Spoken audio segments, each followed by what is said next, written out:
Good afternoon, everyone. It's Thursday. It's time for another edition of Social Media Pie. This is Brenda Meller with Meller Marketing, and I'm excited to be here with you all today.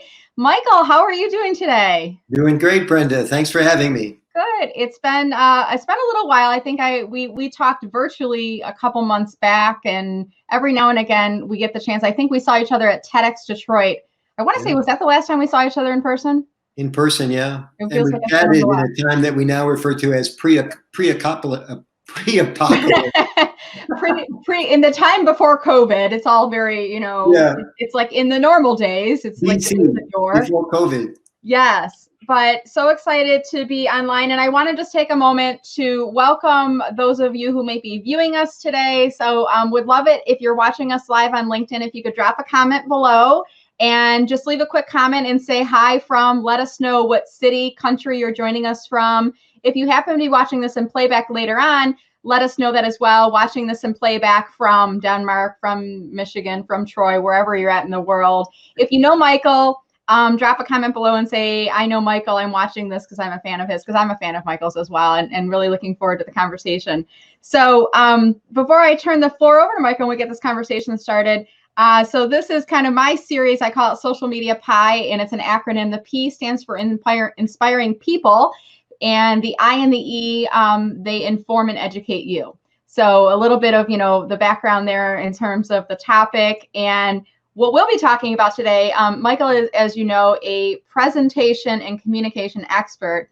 And when I asked him, I said, what can we talk about? And he said, hey, let's talk about self-presentation, staying motivated during challenging times.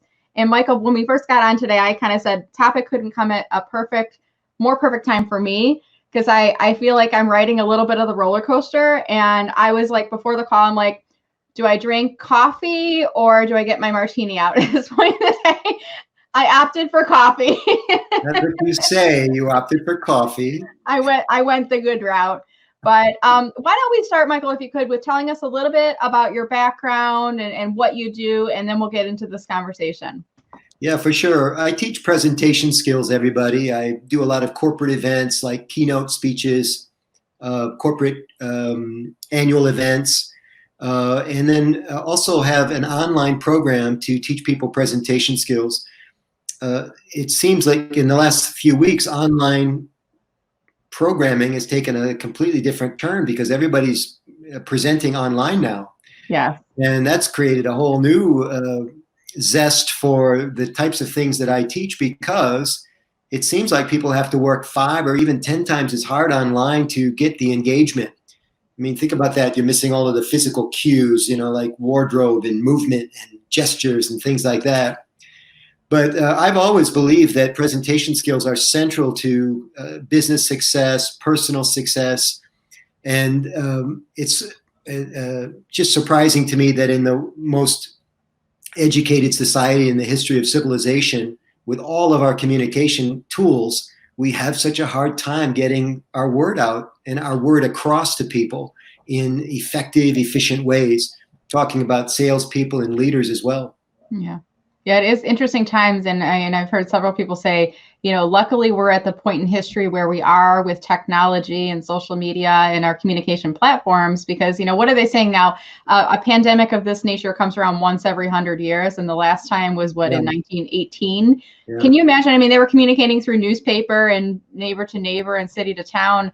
How long did it take to get the word out about what to do? And, I can just only imagine those days. I think we're only like 12 years old. It's just almost like just in time, this pandemic. Yeah. Thank God for Zoom meetings and these types of video calls. Right. And of course, there were other ways that you can connect with people visually. But I'm with you. It's been a communication drought. And the reason I thought about this topic about self-presentation, it was kind of a play on words, because we see self-preservation a lot together, but not self-presentation. And in a way, because we don't know where we are in this COVID-19 timeline. Right. Yeah. Are we halfway through? Are we a third of the way? Are we 90% of the way? I mean, we don't know, right? Somebody told me today that, because we're trying to flatten the curve, that we're not at the top of the curve yet. Yeah. And once we get to the top of the curve, it's like a mountain climbing. You have to climb down from that mountain. All those people have to cycle out. Right. And so if we're going to be in this for a while, maybe our best type of communication is this self-talk about how everything's going to work out just great. Mm-hmm. But it occurred to me, if we're not really good at presenting, if we're not in elite presentation space when we're dropped in front of other people, are we really capable of delivering the most important message of all to ourselves? Because we use all the same tools to get that message across.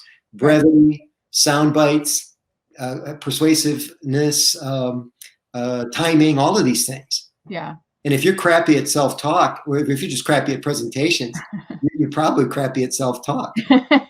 Well, speaking of communication and different types of communication, I want to take a second and welcome a few of our audience members. So I'm using StreamYard, guys, for the live streaming of this, and there's a little bit of a delay from your comments coming in. It's about 30 seconds, and then I can read the comments and pull them up on screen. So as I'm looking down, I'm not paying attention to you and to Michael, but I'm actually looking down at my phone to see the comments that are coming in.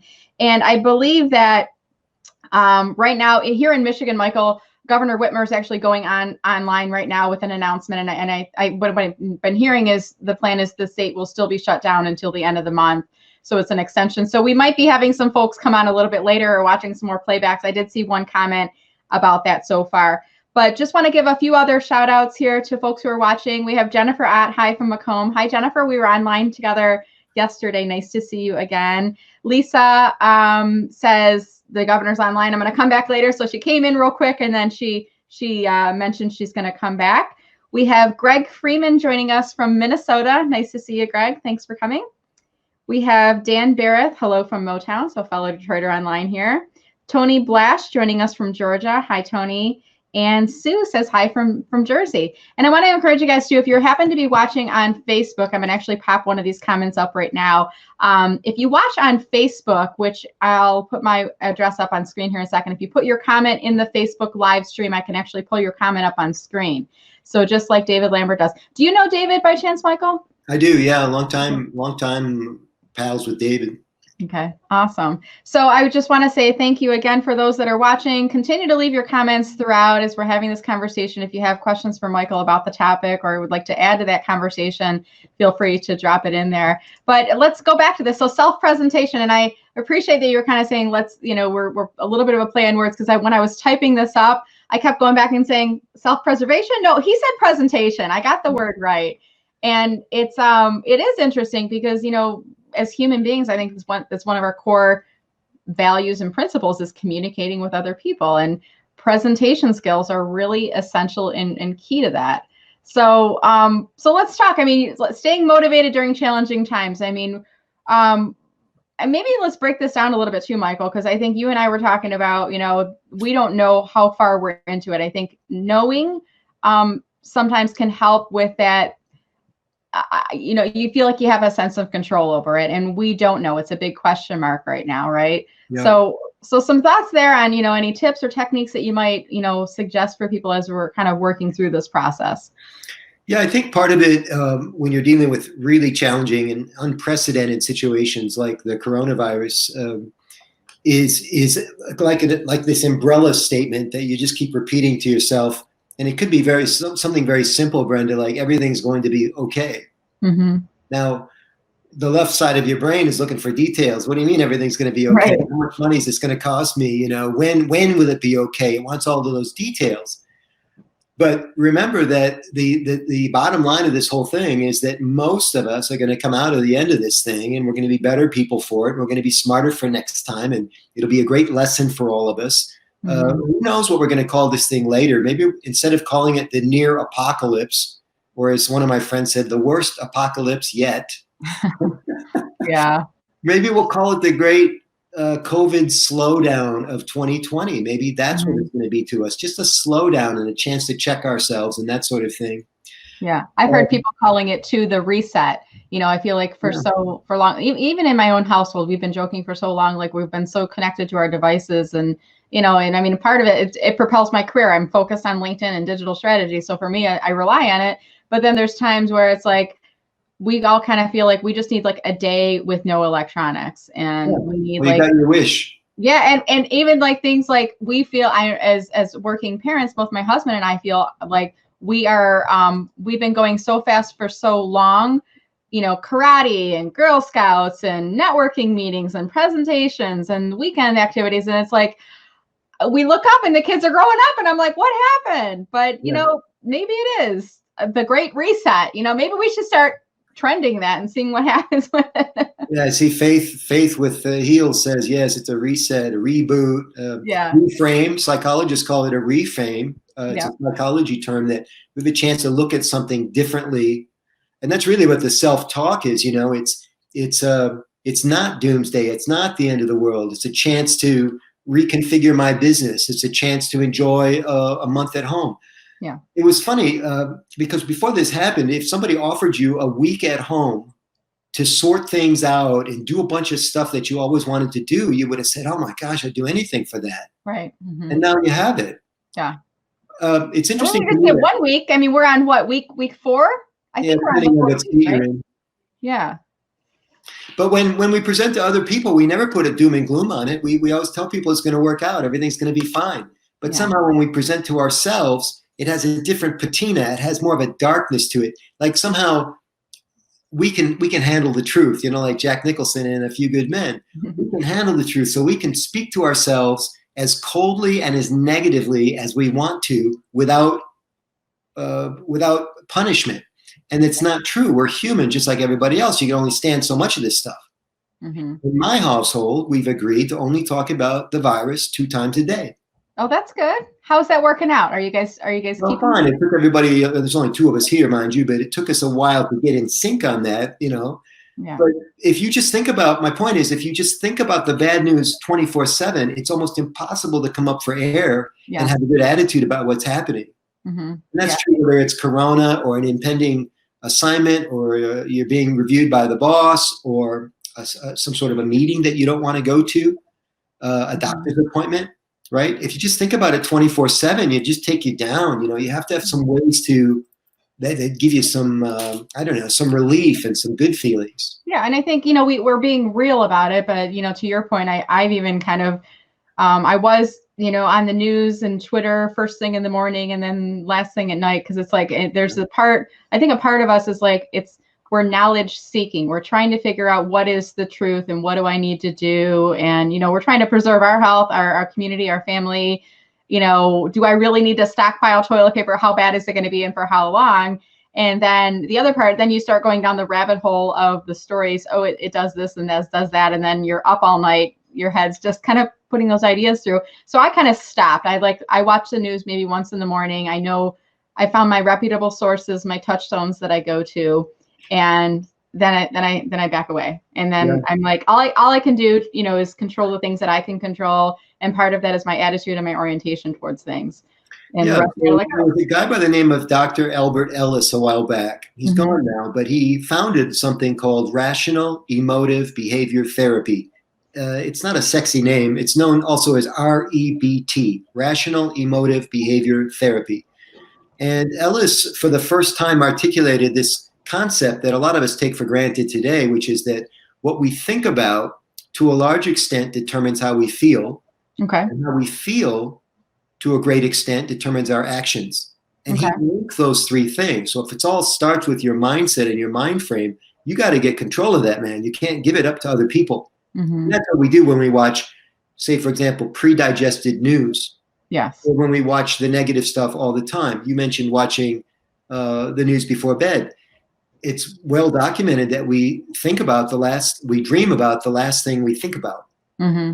Yeah. And so you set yourself up for a long night if you. No, and a couple days in a row I did that, and then I said nope, no more. And I don't do it every night, but I have a gratitude journal next to my nightstand, and I'll pull it out and I'll write 3 things that I'm grateful for from that day. And I've been doing it probably every other day or so. And sometimes it's like the little things, like my teenage son cooked dinner for me that day, or my family sat outside and we had a bonfire and we just talked and none of us had devices. And it's like the little things that never before, the COVID days would we have done these same. I think it's just bringing us a little bit closer together, and it's causing me to kind of refocus on what I'm grateful for, even in the situation that we're in right now.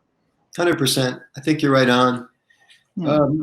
So we've talked a little bit about the quality of the messaging, right? Yeah. If it's low quality junk, if it's non-nutritious, this is the kind of thing that sets you off and makes you feel edgy and anxious, angst, and all those negative emotions. Yeah. We've talked a little bit about frequency, which is, the more often you give yourself the doomsday talk, it's just, if it's relentless, like it is on the news right now. I mean, a lot of people have that COVID-19 tracker installed on their phone so they can check it, I don't know, several times a day. There's a tracker, really? Yeah, Like, and I think the best tool for seeing where we are in the curve. Now you have to download the Bing browser okay. to use it, but it's on my computer, and I used to look at it every day, and I'm like, why do I need to do this? I'm not on a network news show where I have to. Right? Is it tracking like cases and? Oh, it's wonderful. I don't think I want to see it. It's like. How many fatalities, how many cases? It does it by country, and it does it by state. Wow. Michigan's like the number, I think the third most the hottest state. Affected. Yeah, they're saying. Yeah, and it seems like a lot of the cities are really congested. But I mean, I don't know about you. I kind of feel like some people are like complaining they're home, they're locked in. I'm like, I feel like I'm home safe. I was the happiest, one of the happiest moments for me was when Governor Whitmer said the schools are closing and your kids aren't going back to school. And I'm like, yes. And now I don't have to send them out there and worry. And, I feel like I'm home safe. So. Yeah, I think that's part of it too. When you get bad news, there's always a flip side to it, right? Another side to the coin. Mm-hmm. Language is built with all kinds of this yin and yang. There's another one. The tide comes in, the tide goes out. The pendulum swings one way, then it swings the other way. One shoe drops and then the other. The stock market. They always say that when the stock market is down, it's the perfect opportunity to not sell, but buy. And to invest, right. So when somebody just told me today, I don't know if it's true, but it sounds great if it is, that the Japanese symbol, they don't write in letters, they write in symbols. And the Japanese symbol for crisis, there's two pieces to the symbol. And the second half of the symbol is opportunity. Really? Wow. Yeah. So what a great way to look at things, that it could go either way, and why not have it go the positive way? Why not have it go the way you want it to go? Right. And looking at, I love the perspective too of looking at this is the time for opportunity. So it's, yesterday I had actually Faith with Heels, her real name is Mavita Burris, and she was online. We were talking about the humanity of philanthropy and how during times like these, community organizations and nonprofits need our support more than ever. And sometimes, we are able to do that monetarily. And other times it's by using our gifts and talents to help others. And, this investing when the market is down. I mean, this is the time when we all pull together and we help our neighbors and we help those around us, and we're donating masks and hand sanitizer. But, I think, even you and I, Michael, these are times right now where we have the opportunity to reach out and to help people using the talents that we have, right? Yeah, 100%. One of the big questions I get from people who are looking to improve their presentation skills has to do with these negative emotions. Now, they're not talking about the malaise of COVID-19 necessarily. They're talking about things that happen to them, physiological symptoms that they get before they go up in front of a group to do a presentation. I bet you can guess at what some of those symptoms are. Yeah. So, for me, it's I back in the day, it was like the quivering lips. It was like the physical symptoms, Yeah. And then it's now it's more the heart race. I have a little bit of a hard time catching my breath. And then as soon as I get hitting the stage, I'm like, okay with it. But there is that natural reaction. Like, I just want to run away from the stage and versus being on it. Yeah, for sure. And you nailed it. There's three of the big ones. Also, sweating. The shakes. You see some people sometimes holding a piece of like their notes in front of the room and it's rattling like they're having a nervous breakdown. And another big one that people don't talk about because they don't see it themselves is they get up in front of a room and they're not natural. Yes. They're not themselves. And why would they be themselves? Their central nervous system is under siege. But they don't talk about that. If you ask them later, well, what kind of symptoms did you have? Well, my face froze. Well, they don't know that because they don't see it. Yeah. But that's an important one because you can't sell whatever positive, uplifting message you have if you look like you're in terror. Right. And so we stop smiling and we stop animating our face and we lose our gestures. When we're and I'm going to come back to COVID in a second and help your listeners. But when we're in front of people, we need to think more of ourselves, not less of ourselves. But when we're nervous and upset and have these negative emotions, we think less of ourselves. So our voice becomes more subdued. We gesture less. We're less natural. And I think that's happening a lot in COVID land too, because we're out of sorts, we're out of rhythm. We're not going to work. We're not able to get the supplies that we need on some days. And it's causing havoc in our brain, and it's sending, somebody told me this is a pandemic. Yes. And when people heard it was a pandemic, they panicked. Yes. The two words aren't related. Did you know that? Yeah. But I think if you take out letters, you can spell panic pandemic, right? Well, they're similar, and they both come from the Greek. Yeah. But pandemic, the pan in pandemic, the prefix means all. Okay. And panic is a completely different word. It's named after a god who caused a lot of trouble. Okay. So what happens is they're like these little shortcuts, or what they're called heuristics, in our brain. And they take us places sometimes that we don't need to be. And we need to figure that out if we're going to be our best when we're in times of challenge or crisis. Yeah. Yeah. And it's, and I think, we all go through there's probably like an emotional roller coaster that we're going through, because there's the initial, I think we all went through the initial kind of shock, disbelief, denial of the circumstances. It can't happen to us. I remember traveling in the beginning of February, starting to hear about it. I was in Atlanta, and I was at a national conference, and there were suppliers from China that couldn't come to the conference. Yeah. But we were like, oh, well, yeah, well, they're in China, and it can't happen to us. And then I returned to Michigan, and it was like towards the end of February, so it started to kind of creep through. And then you're like, and then we all kind of start turning our head towards it. Oh, wait a minute. And then we're in it. And then now we're okay. At what point did you do like a big shopping trip, Michael, at any point, like the big grocery store trip? Do you remember when that was for you? No, because I was on the road. I was on the keynote circuit, and things were falling apart in real time. Like events were being canceled, and rooms were half full. Yeah. Just weren't showing up. And then I got a text from somebody: buy all the toilet paper you can. Right. What is that? Don't people regularly buy toilet paper? We always buy the big packs anyways. We're like, should we be worried? Is there something? Well, then there was this I don't know if it was misinformation, but it turns out the number one thing that you need when you have the coronavirus is not toilet paper. Yeah. But then I thought, well, these are just people in a panic again. It's that negative signaling, and it folds over, because if you hear everybody else is panicking, then you don't want to be left out. Mm-hmm. But you mentioned China a minute ago, and that's interesting to me too, because it's like this balance, almost like a teeter-totter. And you don't want to go one way or the other too much. But I was like you, I was kind of keeping an eye on the world news. So they have this weird thing happening in central China, a cluster outbreak, And then I saw a photograph of it was an intersection, what would normally be a busy intersection in China, and there was nobody on the streets. Yeah. In China, how populous China is. And this is Wuhan, which is the capital of the central province in China. Mm-hmm. And even then I thought, well, what a shame that those nice people have to go through that. Right. It was still them. It wasn't like us. It wasn't like this is happening to us. And then they had the curfew. Yeah. Right?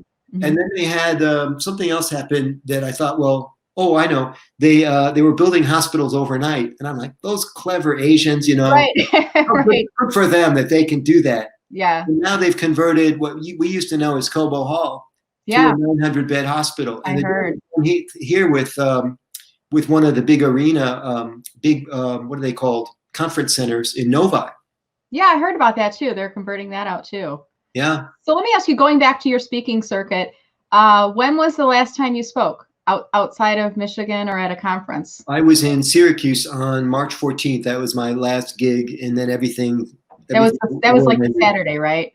What? I think that was a Saturday. I remember the 12th was the last time I was at an event. And even like that day felt like I had people reaching out to me the night before saying, is it still happening? And I felt a little like, yeah, I guess we're just not shaking hands right now. And remember a couple of years back, we were all doing the elbow bumping and I'm like, I guess we're back to that right now, but we weren't thinking. I just rendered a video of my keynote. And when I came back on stage, the guy that was thanking me Yeah. when I elbow bumped. It's You going did to look that. weird in years to come that we actually did that. But Right. It'll be like you're part of your historical deck. And so after that, you came back to Michigan, and then everything just kind of ground to a halt in terms of the speaking and the in conferences. terms of live speaking, Yeah. my online program is great. It's called Present Like a Pro.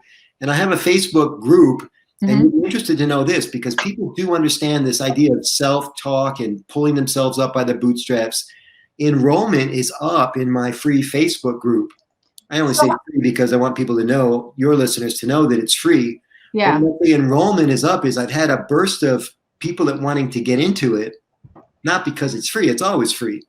But colleges and universities, remember we said the yin and the yang, you got to look at the Mm-hmm. bright side. Yep. College and universities always report a boost in enrollment during slow economies like recession. Yeah. And I'm already seeing it in my little world. So Is it's this pretty the cool. Michael, if I could interrupt, is this the Present Like a Pro group? Yeah, Present Like a Pro. Okay, so And I'm I gonna was on my way to telling you, and I have an online program called Present Like a Pro. It's not free, and we've okay. helped people become better speakers.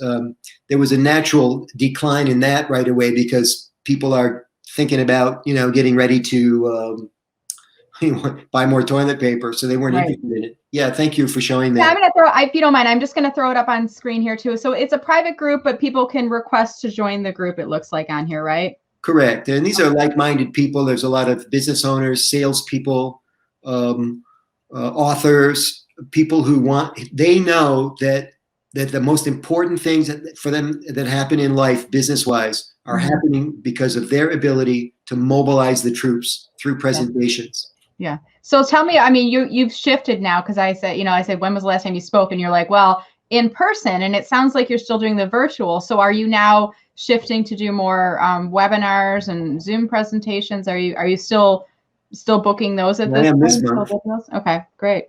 I suppose after this is over, there'll be more of that as well. In fact, I'm about to launch a new class, a new sales class. So for people that want to be better at selling, and it'll be online training. Okay.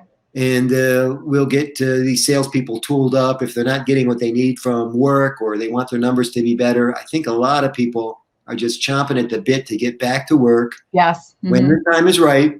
Yes. So that they can make up for this lost time and have a decent year. Yeah. And I noticed, I don't know about you, but it seemed like there was the transition period that happened. Like, okay, this is happening. This is reality.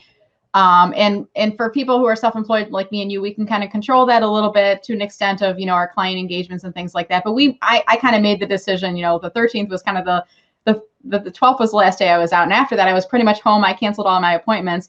My husband was working for an institution that still had limited services, and he had to go into work for another week and a half after that. But then at that point, then the order came through from the governor here in Michigan. It was like, unless you're an essential business, you have to not be at work. And then, so companies went through, and it felt like about a week and a half of that process. How do we convert and get our employees home?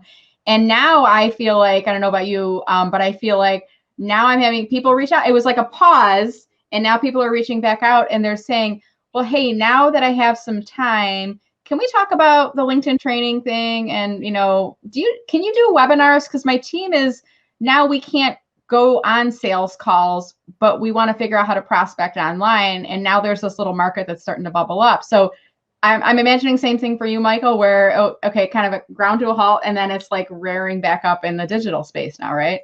I think so. I think we're going to see a thing called virtual keynotes where people like you and I get paid for our time and our message as if we had bought an airplane ticket and flown to an event. Yeah. I think it'll be cost efficient for our clients.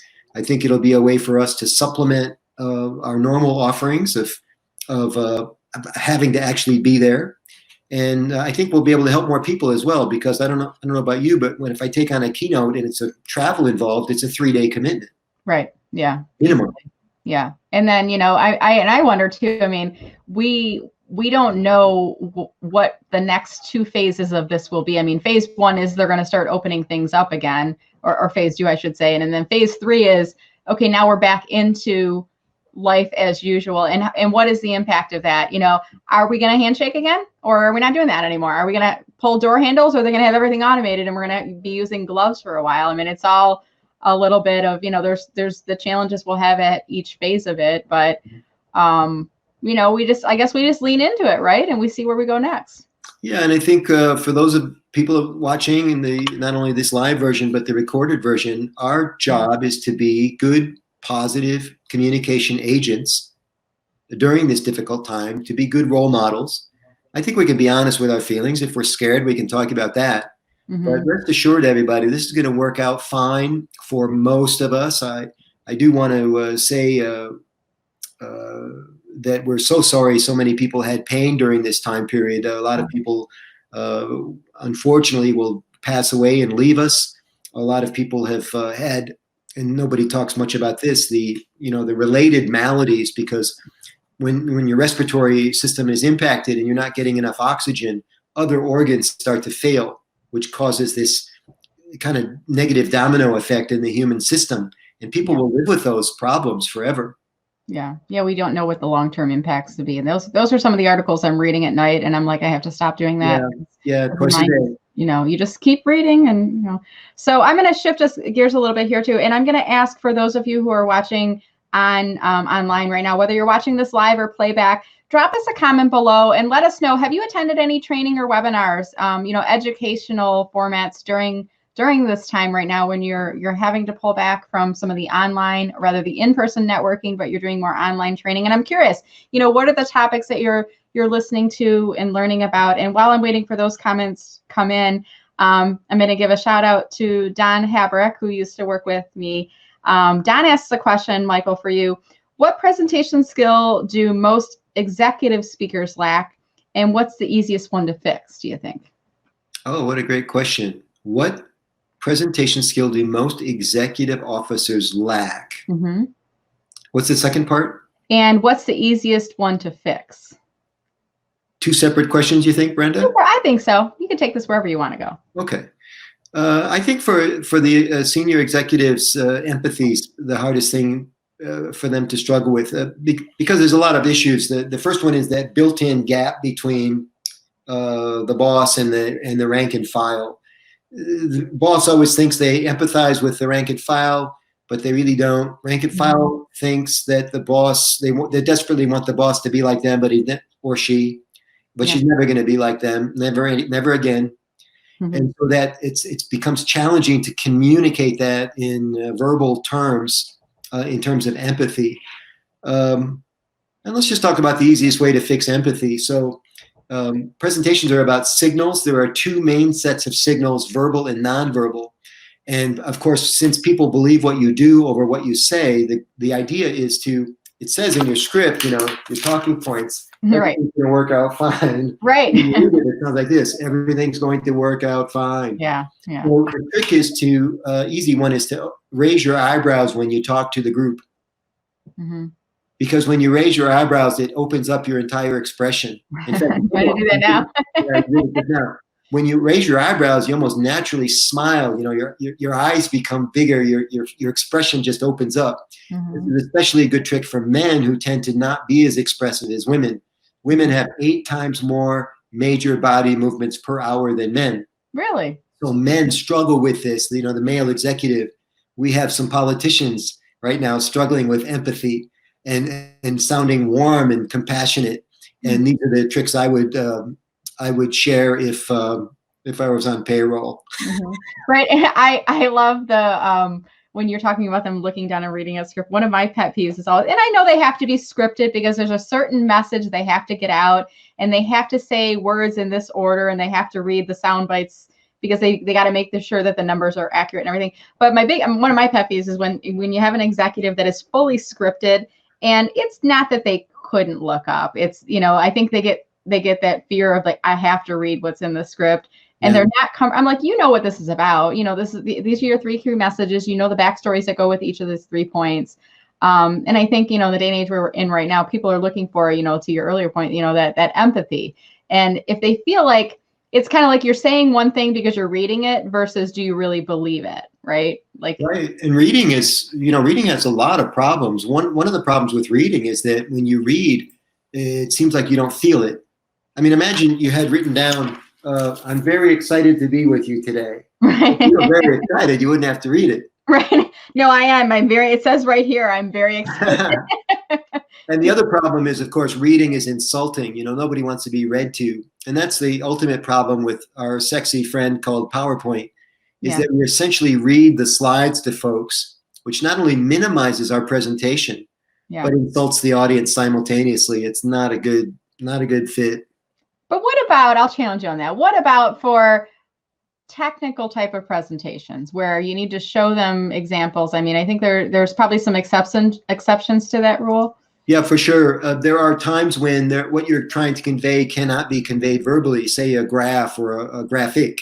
Mm-hmm. The rule of thumb for that is to use PowerPoint in the middle third of your presentation to convey the information that cannot be conveyed this way or through a physical handout. Okay. So the first third of the presentation is eye contact, rapport, compassion, those types of things. Then you move to the middle third for the PowerPoint. Then you leave the PowerPoint. You press B for black and the screen goes black. Mm-hmm.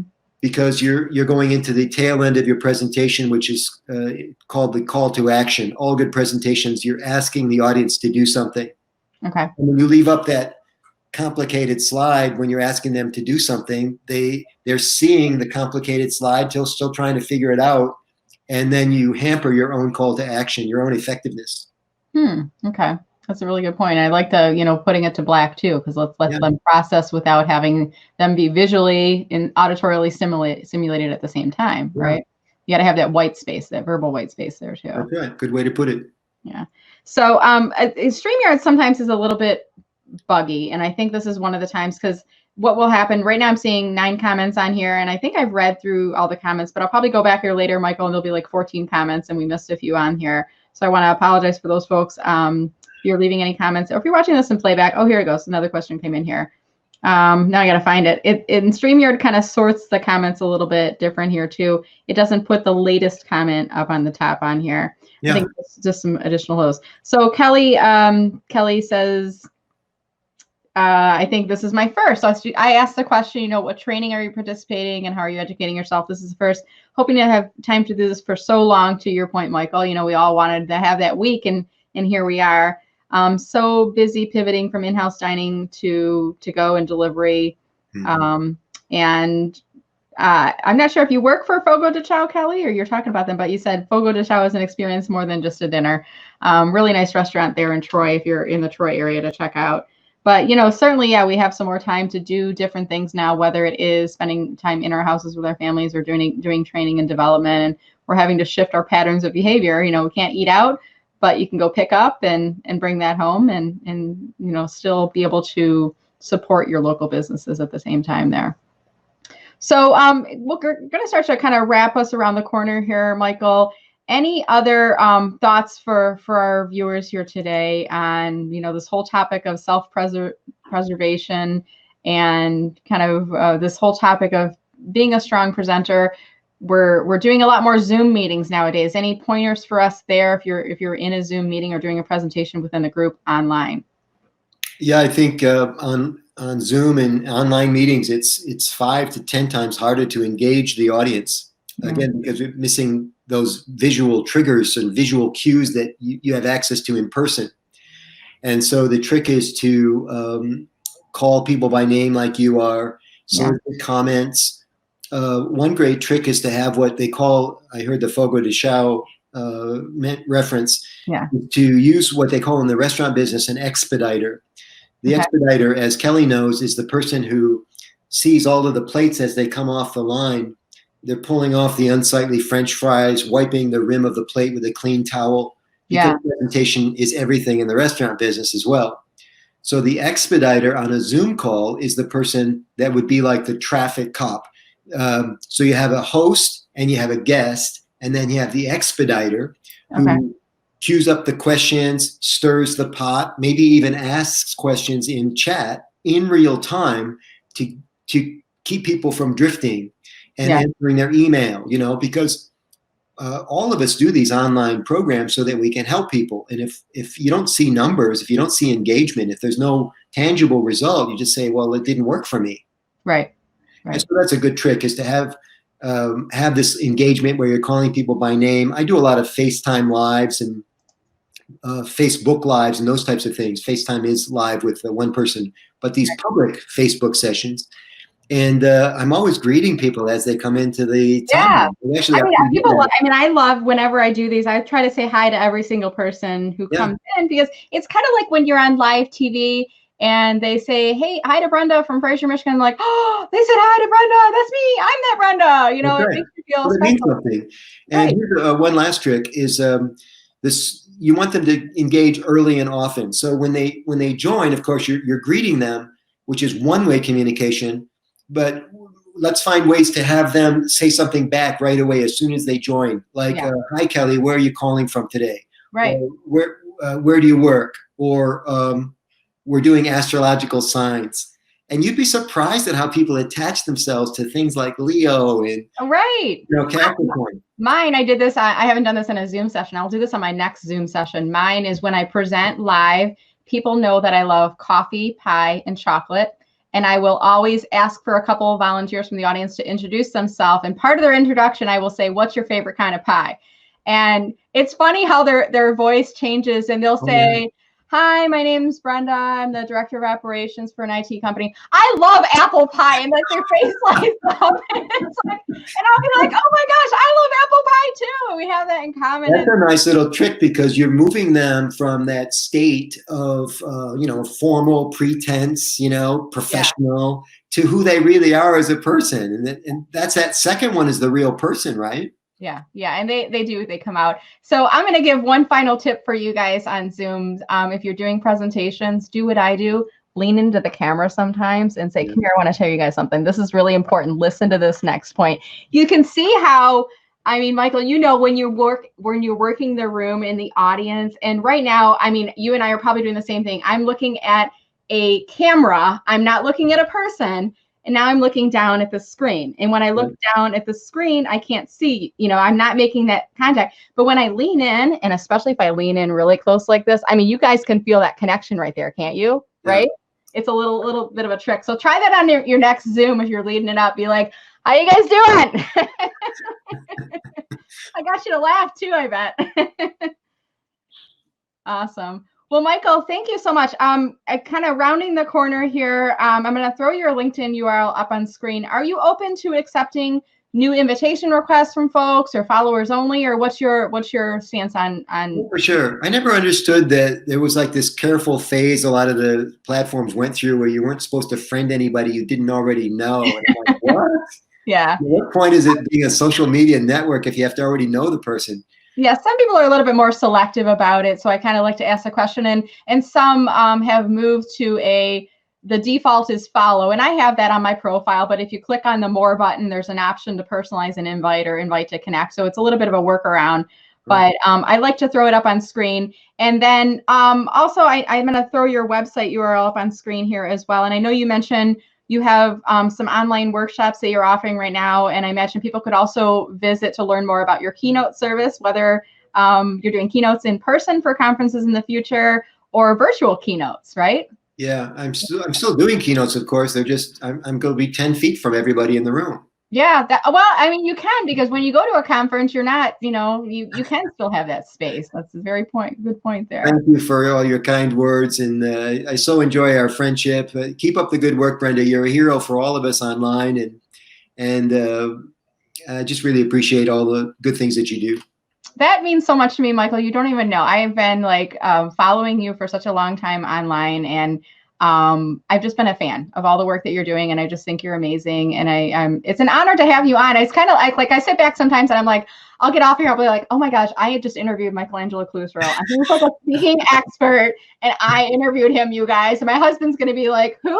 But I'll be like, you don't understand. This guy is like big in town, So I just want to say thank you for joining. It's really been a pleasure. And I look forward to the day when we can see each other in person, and whether it's a high five or an elbow bump or whatnot, we'll be able to see each other in person here in the future. Me too. Thanks for having me on today. All right, guys. Thanks again for joining us. And make sure, if you're not already, go Go on to mellermarketing.com/subscribe. I'll send out email notifications for future live events like these. And this interview will actually be pulled down, and I'm going to put it up on my YouTube channel a little bit. So if you happen to miss the live playback or you'd like to share this with someone else, you'll be able to do so in the link. Thank you again, Michael, and thanks everyone. Have a great afternoon and stay safe, you guys. We'll see you soon.